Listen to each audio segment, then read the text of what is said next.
Salut à tous! Allez, ce matin c'était la présentation de l'AlphaTauri AT02. Alors à première vue, je vois que elle est plus différente en termes de livret que la McLaren, qui elle a changé de moteur et qui n'a aucun changement de livret. Alors que la AlphaTauri ça reste du Honda et donc ils ont changé la livret. Bon, étonnant, c'est pas moche, on va découvrir d'autres photos tout à l'heure de toute façon. Donc AlphaTauri a présenté ce vendredi matin sa nouvelle monoplace pour la saison 2021 de Formule 1, la T02 c'est son nom, reprend la nomenclature de sa devancière, dont elle garde aussi globalement les couleurs, elle ajoute toutefois davantage de bleu foncé que sa devancière et arbore des jantes blanches. Bardée d'un grand logo de la marque de prêt-à-porter du groupe Red Bull, la petite sœur de Red Bull Racing entame sa deuxième saison sous cette identité, après 14 années en tant que Toro Rosso. Les voitures de Faenza seront équipées pour la quatrième année de suite d'un V6 hybride Honda, dont les logos sont encore bien visibles sur la monoplace. À partir de l'an prochain, c'est le même bloc qui sera conservé mais ce qui s'appellera Red Bull, après la reprise de son exploitation par la firme autrichienne. Donc en gros, ça sera AlphaTauri Red Bull, quoi. Bon. Allez, bah écoutez, on finit cet article, on va découvrir les photos sans plus attendre. C'est parti. Allez, petite galerie là, grande galerie même. Bon, elle est jolie, hein. Alors le Honda, par contre, il ressort vachement en rouge. C'est limite presque trop, quoi. Mais bon, globalement, c'est plutôt pas mal. Ça fait bleu, blanc, rouge, du coup, avec le Honda rouge. C'est bien pour Gasly, ça. Tsunoda, il s'en fout un peu, mais... Bien qu'il y ait du rouge aussi sur le drapeau japonais, forcément. Ouais, j'aime bien. Elle est sympa. Elle est sympa, cette petite AlphaTauri. Elle est pas mal du tout. Donc il y a énormément de photos, hein, comme vous pouvez le voir. C'est des photos un peu similaires. Bah, je crois qu'on a fait le tour là, du coup. Attendez, hop, je refais. Alors, voilà, les pilotes, moi je veux voir. Photo studio, Gasly, vainqueur de Grand Prix de Monza en 2020, on le rappelle. Putain, mais ils ont fait combien de photos chacun là? Incroyable. Tsunoda, il a l'air tout petit. Le mec fait juste 1m10 en fait. Ça devrait pas poser de problème pour entrer dans la voiture, au contraire.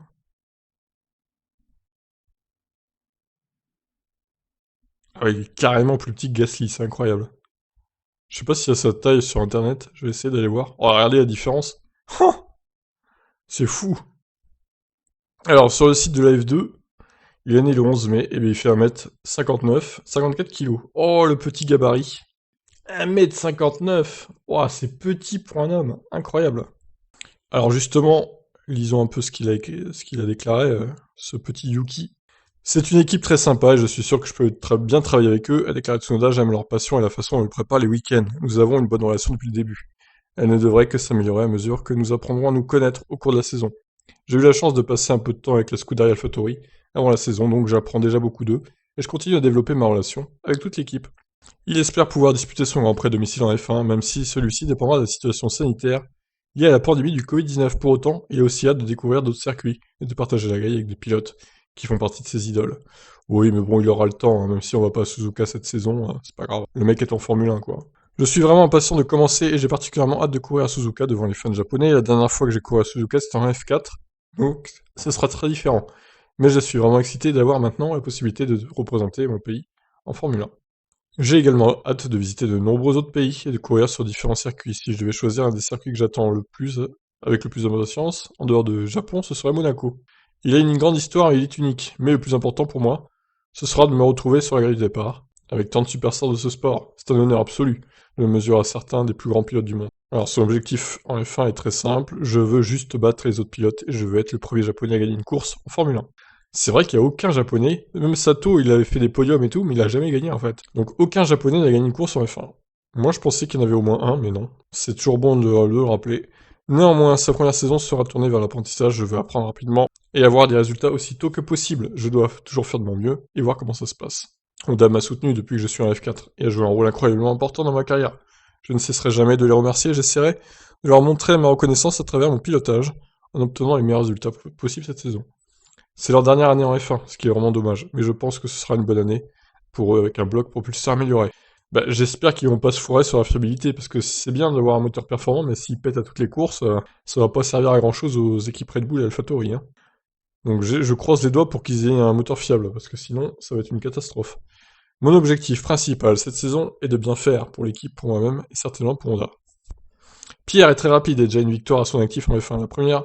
Le premier objectif de chaque pilote est de battre son équipier, mais il sera difficile à battre. Je me souviens de l'avoir vu au Japon quand il courait en Super Formula, et que j'étais en F4. Il a failli remporter le titre dès sa première année au Japon, ce qui est vraiment difficile, surtout pour un pilote européen. C'est un talent incroyable, je suis impatient d'apprendre tout ce que je peux de lui cette saison, car j'ai déjà vu à quel point il est intégré dans l'équipe. Ah bah oui, c'est sûr que Pierre Gasly, là ça va être compliqué pour lui de le battre. Mais bon, pourquoi pas. Peut-être qu'il y parviendra. Allez, justement, on passe à Pierre Gasly. Il est prêt à assumer le rôle de leader chez AlphaTauri.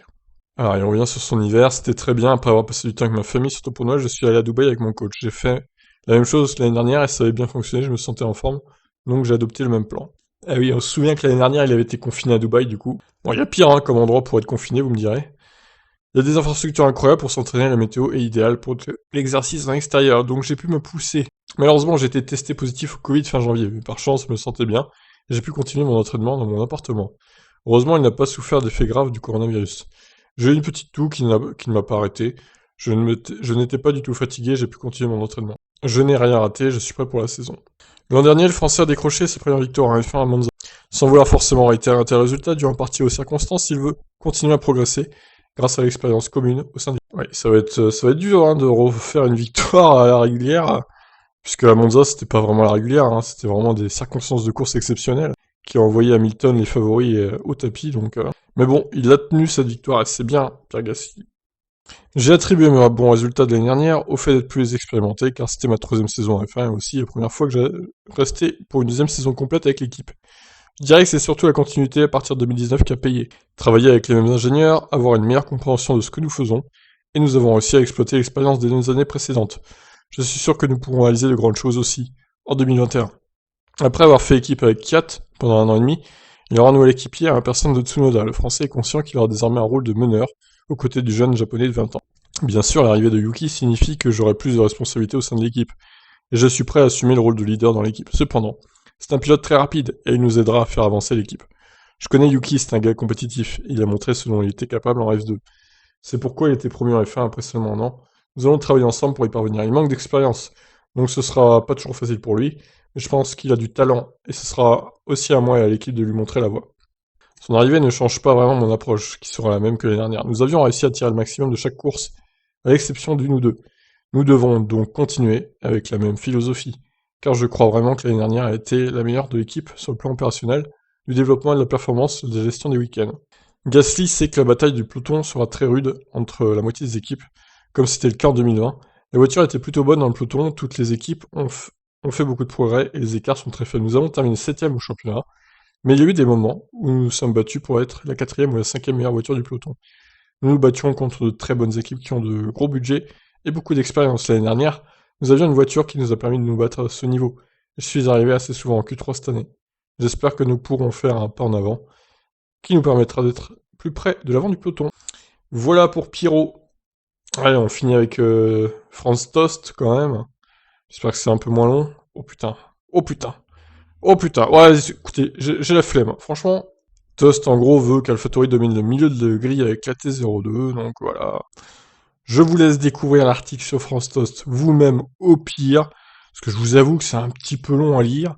Il est très bavard, hein, ce France Toast, donc vous mettez pause dans la vidéo pour lire tranquillement de votre côté. Et voilà. En gros, ils veulent dominer le midfield. Bon, j'espère qu'ils y arriveront, hein. On verra. On verra, on verra. C'est un objectif très ambitieux en tout cas. Voilà, je vous laisse réagir. Qu'est-ce que vous en pensez donc de cette AlphaTauri AT02? Moi, je la trouve plutôt sympa, la nouvelle livrée. Allez, ciao.